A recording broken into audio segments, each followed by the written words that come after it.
Bonjour, je suis Ingrid Paillard, je suis consultante et coach en développement de la performance avec du sens.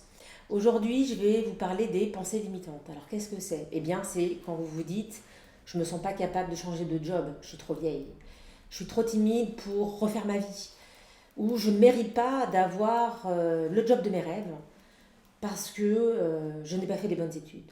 Autant de petites phrases qui nous pourrissent clairement la vie, hein, et c'est cette petite voix négative eh bien, qui nous empêche d'avancer, de vivre la vie de nos rêves, qui nous empêche d'oser. Alors aujourd'hui, c'est vraiment là-dessus que j'ai envie de vous faire travailler. C'est pas simple parce que c'est un vrai travail d'introspection pour aller déceler eh bien, qu'est-ce que notre petite voix intérieure nous empêche de faire. Et ces croyances limitantes, elles sont naturelles, on les a depuis des années, elles sont souvent liées en fait à notre éducation, aux paroles qu'on peut être dites par des parents, par des éducateurs qui n'ont pas forcément pensé à mal, mais qui ont créé des blocages chez nous, des peurs. Et puis pour un peu que ces peurs aient fait l'objet en fait d'échecs dans votre vie, eh bien ça va alimenter en fait ces croyances d'année en année. Et le jour où on veut s'en défaire, eh bien évidemment là il faut prendre la pelleteuse parce que c'est pas si simple. Alors, le premier exercice d'introspection que je vous invite à faire, eh bien, déjà, c'est de le faire dans le calme, dans la bienveillance vis-à-vis de vous-même, de ne pas vous juger et de se poser la question de se dire, ok, quel est le dernier comportement que j'ai eu lorsque je devais en fait mener une action qui me faisait peur? Et qu'est-ce que j'ai repéré? Quelle est la peur, la pensée limitante que j'ai eue qui m'a empêché en fait d'atteindre l'objectif que je m'étais fixé?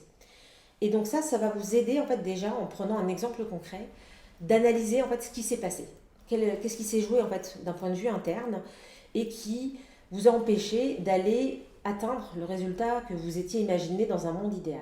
Et justement, comment est-ce qu'on va créer ce monde idéal? Comment est-ce qu'on va vous aider à dépasser ces croyances limitantes pour pouvoir oser et atteindre l'objectif que vous êtes fixé parce que vous méritez de l'obtenir en fait.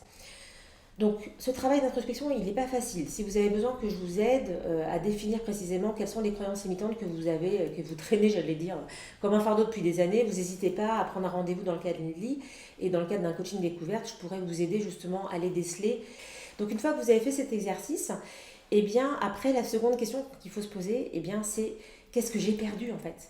Le jour où votre comportement du coup n'était pas adapté parce que vous étiez donc pris dans cette croyance limitante et donc vous n'avez pas atteint votre objectif, eh bien qu'est-ce que j'ai perdu en termes de santé, en termes de relations, en termes d'argent, parce que j'ai pas osé demander une promotion, parce que j'ai pas osé créer ma boîte. Voilà, donc qu'est-ce que j'ai perdu, ok?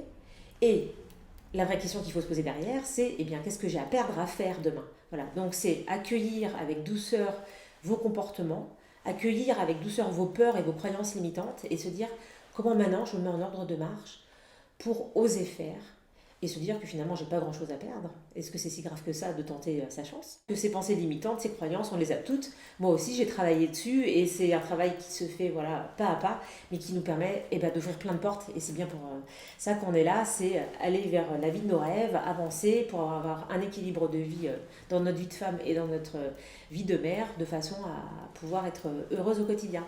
Voilà, je vous dis à très vite, ciao.